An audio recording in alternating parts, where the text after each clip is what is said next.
Pripun Kang Mas? Sakwise kowe ndak tinggal ana ing Taman Kaputren, rasa penggalihmu kepiye, Dajeng? Kula menika saestunipun ngapal sanget kaliyan panjenengan lho Kang Mas. Dajeng garwanipun Kakang Injih. wondenipun Kakang ya uga kapang banget marang panjenenganmu. Ing papan dina iki nanging pun Kakang duwe penggalih sing ora ngepenakke, Dajeng. Penggalih. Wis dadi apa? Kok teko-teko guyu iki lho.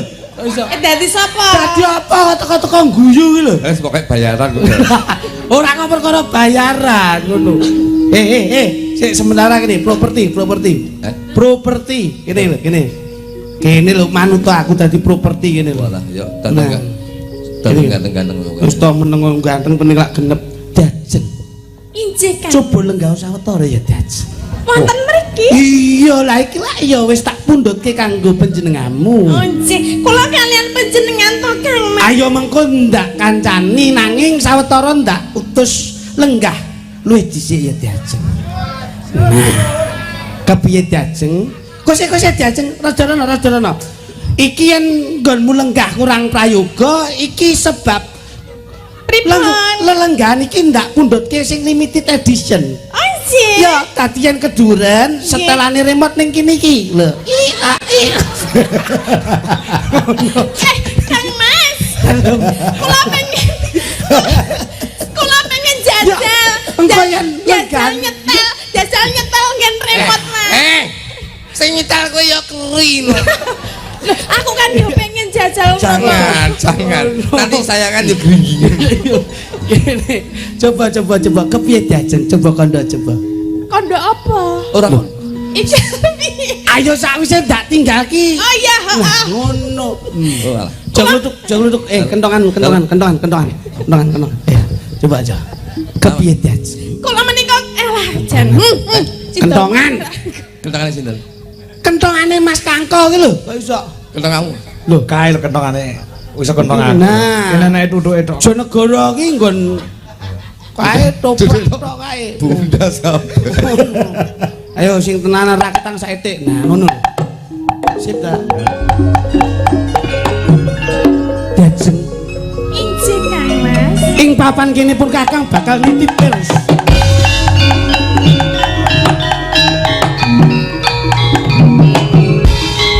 Andhep wis. Ing papan kene pun Kakang bakal nyuwun pirsa marang sliramu. Bapak Ijas. Monggo to Kang Mas. Iya.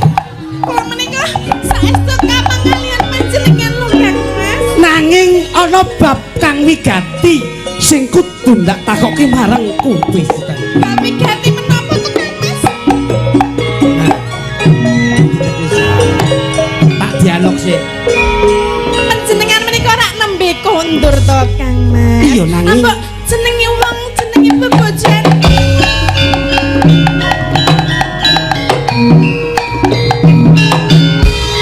Nah, entekno sih. Keprungu Pak.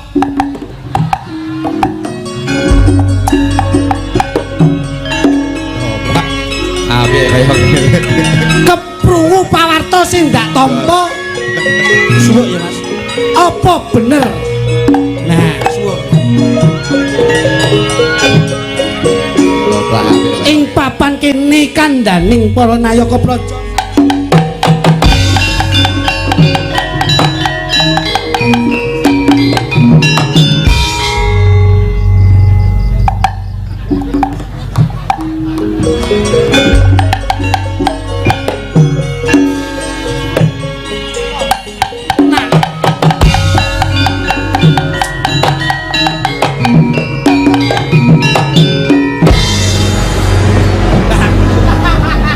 Kowe iki ngerti ketoprak apa ora? Syukur seneni bose kowe.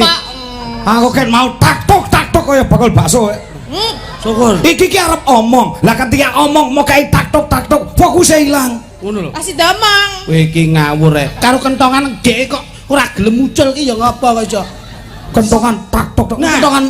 Lah kula seneng karo kentangane, Mas. Lah ngopo seneng karo kentongan? Kentangane wedok. Kok ya kentongan wedok iki lho. Kentongane dangkel pring kok iso. Gitu. Maksudnya piye? Wedak.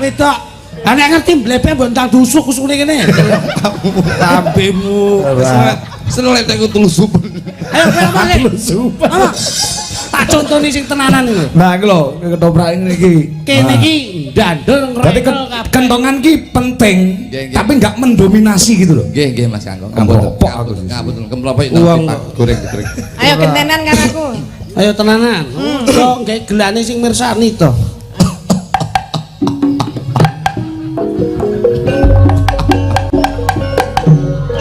Nah, ngentong ini iki lho, harus. Apa diamput? Woi.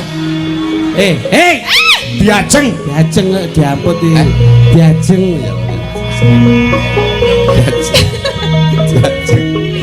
Kang Mas, Pun kakang kapan banget kula ijek kapan sangat kalian panjenengan lho Kang Mas.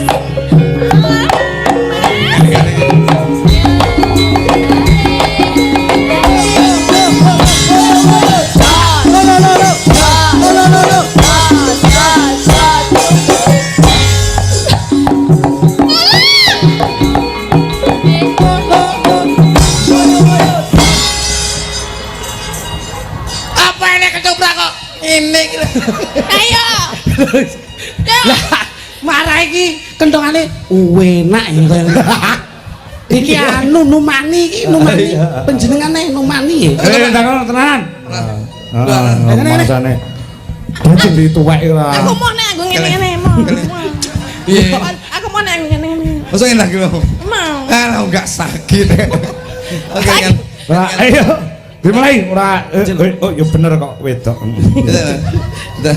Nah, maksud Ijek Kang Mas. kali ngapain Nalika semono ndak rewangi golek tumbaling praja nanging kedadan sing kaya mangkene njur aku kudu kepiye. Aja nganti kowe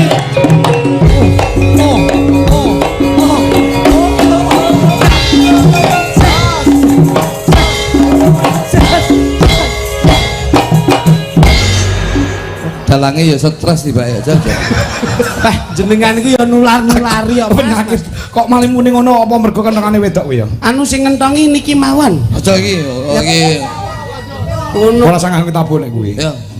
Ayo jajali kuwi. Abdimu loro kuwi jajal. Bisa apa ora? Loh. Bisa apa ora? Ayo dikentangi. Mardono. Adono gundulmu. Ayo ketoprak ditutupne. Ora dinteni kadung penontonnya wis agawa karo ketoprak. Abdi ini jenengan iki Abdi. Abdi kula iki. Sak omong mak. Oh. Biang ben. Aku duwe biang ben loro cantik kabeh lho iki.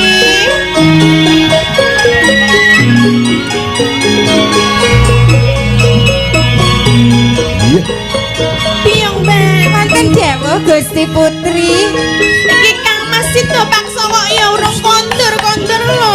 Nggih Kang Sareh to Gusti Putri. Kang Masipun panjenengan Gusti Katung Sida Paksa menika nembe ngayahi jejibahanipun. Kok ya ngono to Kang Mbok? Aku ya ora maido piye rasane bendaraku jenenge wong wedok ora tau digrayang wong lanang ra ya mesti gatel. Iya iki Lah ya aku ora ya kangen banget to ya. Kangen kok gatel piye lho? Lah kula menika nembe pacaran kewala di PHP mboten di WA ngoten mawon rasane kronto-ronto menapa piyai putri gek garwa wis sah lho. Lah pacarmu ki ya bangsane wong. Tunggak Jati, Mbak. Ati bae iki ya. Mbok piye upamane ditelepon apa piye ngono? Ingkang sareh, ingkang sabar. Mangke menawi sampun sedaya cekap tartam tu badhe kondur wonten kepatihan Gusti Putri. Karena wis suwe banget kok ya ora kondur-kondur. Nggih sabar sauntawis. Mangke menawi sampun kondur, rak panjenengan rena penggalihipun to Gusti Putri. Iya. Jane. Dah iki yang duwe biang ban kak. Biang ban mbok nek umpamane aku ben seneng ngono mbok nembang apa ngono to ya. Iya. Nembang apa, Lek? Sing iso kowe apa nek kowe sing angel aku no. Wong ayu. Kok mbak aku mbok menawa njuk rada sumringah ngono lho ya. Sindene sitok iki adike Lek Lam. Sopo? Sing sitok rada dhuwur niku Adelik lah. Ingkang lencer menika. Sapa? Pacare Mbah Met kuwi. Mbah Met Satir. Mangsamu. Iki arep Kok sik to, sing Adelik lam sapa? Niku le. Lekmin. Wolek men. lekmin kok lekmin. Oh, Jare kok Wardono. Dono. Wardono. Kok kesangeten lho. Penyanko nek kula wonten solusi. Duk nalika pacar kula menika merantau mboten wangsul-wangsul.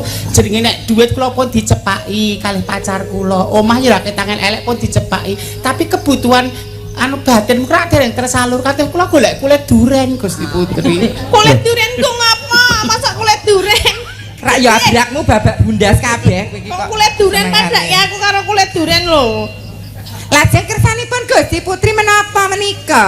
Ya sinambi Kang Mas kuwi ben rawuh apa ngenteni ngono mbok nembang-nembang apa ngono lho ya. Kanggo nylamur men Gusti Putri ra ketok-ketokan garwane terus ngono lho, Di. Lah, keremenanipun lagu jenengan napa? Kawin kontrak napa-napa? Iki jane toprak model piye kok enek gending kawin kontrak lho. Iki jane tontonan Kalisari apa piye jane? Iki jane arep teko apa ora iki sing lanang Oh, iki? jenengan hiburan sik terus Oh iya iya iya. Tetembangan dhisik kanggo nylimur Bendara Putri. Ayo dibawani apa ngono? Kok ta yo, suaramu apik lho yo. Nggih, kula saged ngeten iki rak mergi jenengan ingkang ngajari ngoten to nggih mengke bawanipun kontes ngoten lho. Api-apian sing pundi bendarane kalih gedibal-gedibal menika ngoten. Iya kok mbok siji di anu dicoba Nek babakan soro telu ki apik kabeh nek babakan rupa mesti pinunjul apik aku. Modele kaya walang jati. Gantung to. Misale ditung.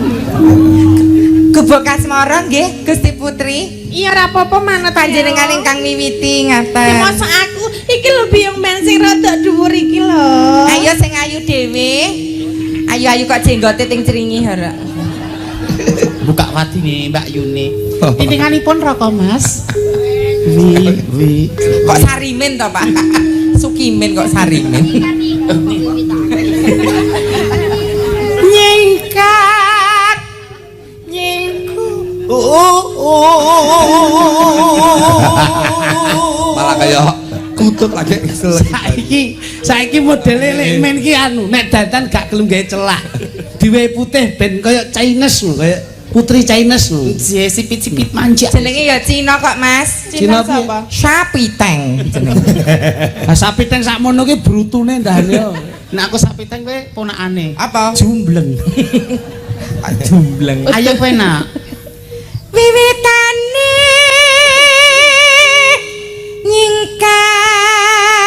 nyingkar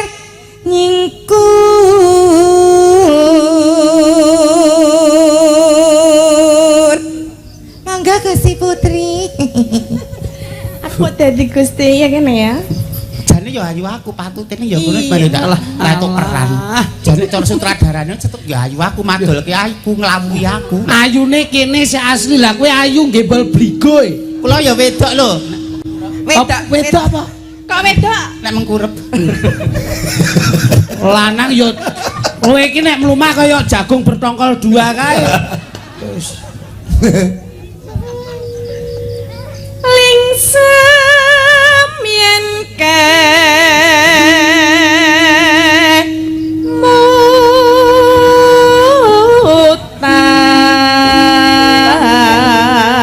Gusti Putri. Assalamualaikum. Kandhasipun Gusti Kakung sampun kondur menika. Kakang sinten? Kang Mas Situpaksa. Sanes. Sinten menika? Kula lek to. Kula ngriki badhe madosi Bu Mimin wonten. Niki Wonten menika Ibu Mimin. Kula badhe ngirim. Ngapunten kula pun lunas lho angsurane pun lunas. Lho kula lunas tak syariah. Niki angsuran mekar. Ngeten lho. Dereng jatuh tempo. Apa ten ngaji ke bendara kula crita nek wong sugih bondo bandu lho. Kula Kowe- iki dadi batur mung samudana lho. Niki supaya sok mekar lho. Upama Lek betul aku temonos karo Sri. Sri sapa? Sri ndi sing di sawah iki? Iki Lek- piye ta? Sri sing desa. sing desa. Sri sing desa sawah. Lah kuwi lak wong awi sing degir-dengi. Ora giling Sing celemu. digoleki sing endi ngono lho kok mekar barang tekan kene jaman ketoprak jaman dhisik kok metu mekar barang. Kedolan. Lelampahan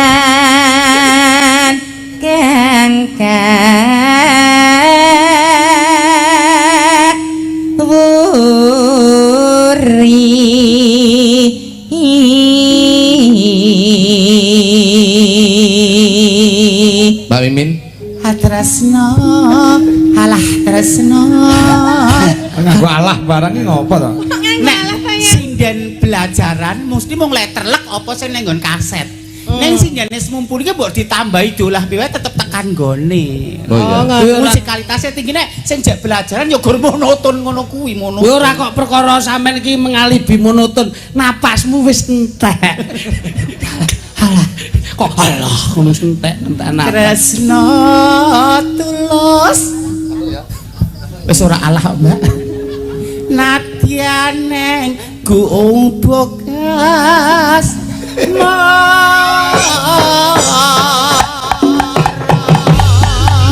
Ridancu. Ridancu.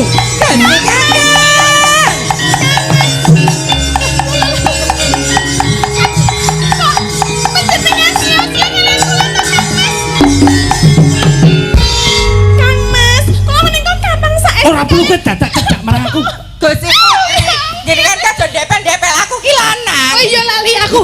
Lali kok ya. Awe iki ngomong aja ndepel-ndepel mbok lungke kok. Penak Wah, Kang Mas bleset. panjenengan kok sia-sia kalian kula panjenengan niku nembe kondur lho Kang Mas. Dajeng. Ije. Yen kowe kondo aku lagi wae tas kondo. Aku sing teko nduk. apa neh?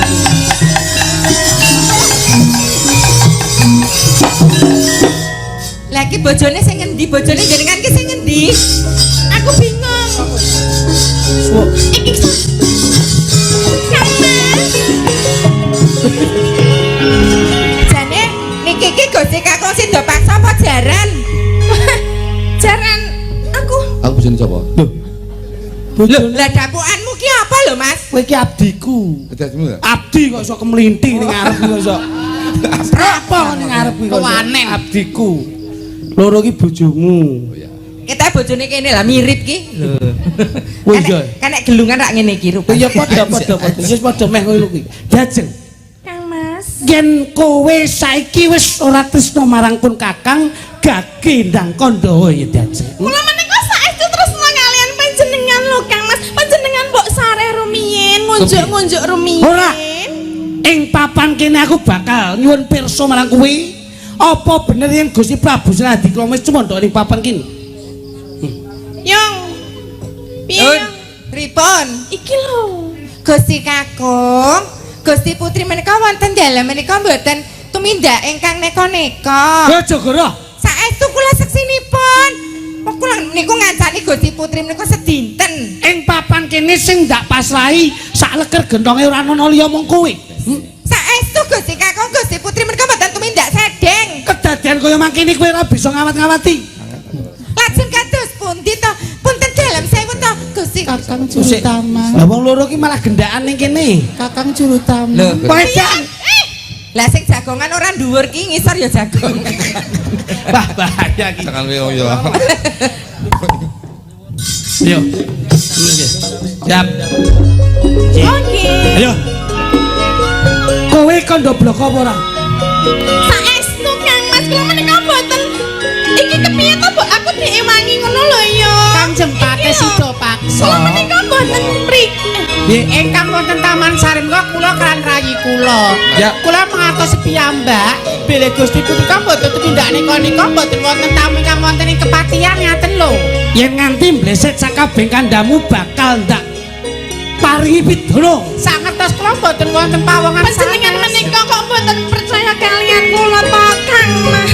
Kowe tumindak sedeng. Mboten saestu. Kowe Sare to Gusti Kakung, Gusti Putri. Panjenengan tega kalian kula to, Kang Mas.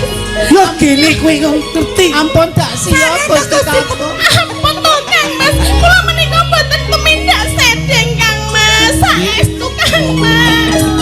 Kowe tumindak sedeng ora? Mboten. Kowe tumindak. Abdiku Jogoruduk. Kandanono. Pak aku janjian. Bojomu kae ngerti tenan, Pak? Kowe ngerti tenan ora? Nah, Kula nggih mboten mangertos, mboten wonten priyosane sing kang mrepeki wonten Taman Sari Kepatihan. Kowe ngerti tenan ora? Mboten mangertos. Ngerti ora? Mboten mangertos. Ngerti ora? Ngerti ora? Mboten Kang, Pak. lah kok balik lho. Aku gila. Aja. Ya ya wis. Kowe tuh minta setting ora? Boten saestu Kang Piye? Mas. Panjenengan menika mboten pitados kalian kula. Kowe tuh minta setting ora? Panjenengan ngendika. Iya ta. Malah kok kemawon kalian Gusti Kakung. Gusti Paten. Aku ya ora Piye? ngomong-ngomong tenan. Kula ingkang nyunaken pangapunten Bendara kula saestu. Kula ingkang nyuwun pangapunten Bendara kula. Saestu kula seksi. Biung ban. Biung ban. Gede cekku, Mas. Oh iya. Iya. Kowe aja nutup-nutup. Kowe aja tutup-tutup. Saestu sami-sami jejeran wanita. Malah aneh lah. Ayo.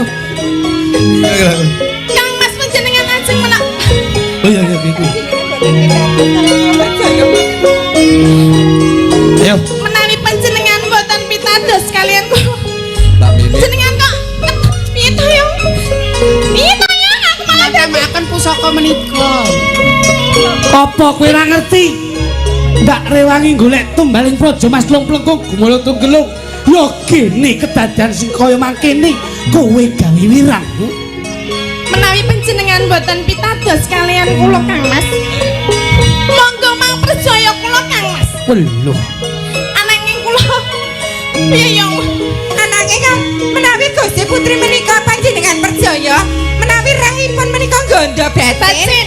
Menika teges Gusti Putri tumindak sedeng kalian priyosanes Gusti Kakung. Sak banjure Menawi rahipun Gusti Putri menika gondo wangi, menika teges Gusti Putri menika tasih suci Gusti Kakung. Ditanjung. Erete. Pripun to Kang Mas kula nyuwun sak. Kula menika mboten tumindak sedeng.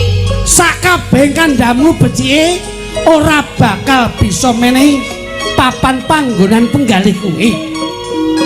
Ing papan kene ora ana liya kejaba aku lan kuwi. Tinimbang kowe nyepet-nyepeti mripat ana ing papan kene, luwih becik sing dhisik ndak pateni kowe.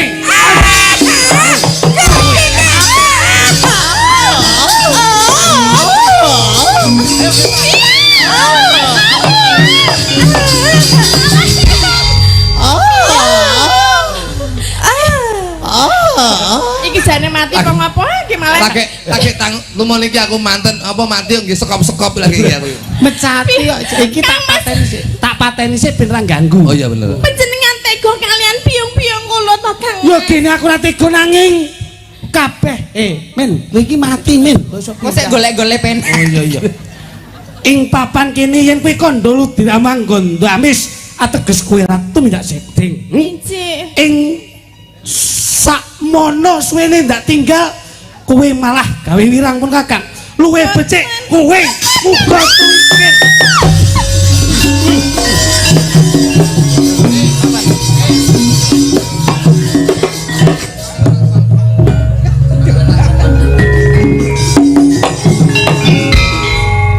Abdiku jok lutuk. Lho nggih Gusti. Kabeh wis tumekaning pati. Terus Ndak wenehi kalunggaran. nggih. Nalika semono kowe lak yo seneng ta Lho nggih. kepengin ngambung. Lho nggih. Mula saiki wis padha mati ambungen sitok-sitok ya. Ayo. Getihe titiken yen amis ateges Tumindak sedih. tumindak sedeng yen anggo ndarum berarti ora tumindak sedeng. Sedih kok. Iya iya. Coba. Ya. Loh. Sing mbok demek wae sapa iki lho? Kok sing mbok grayahi wae Apri iki iso. Piye? Wis gondo apa urung? Tasik dereng wonten gandhanipun. Urung ana gondone? Injih. Pindah nggon. Lah dimandhap seket. Iya iya. Nah. Kepiye adikku jok lutuk wis gondo? Piye, Dian? tak dene wonten gandane. Loh, urung mampu. Pindah nggon. Kirang mandap. Kurang mudun. Nah, kepiye? Loh, Gusti Pati. Kepiye mampu apa? Dari wonten. Kudu yang mampu kok iso mangsane. Ayo, mikir. Coba tak delengi. Nah, yo ngene. Loh. Diajeng. Waduh. Waduh.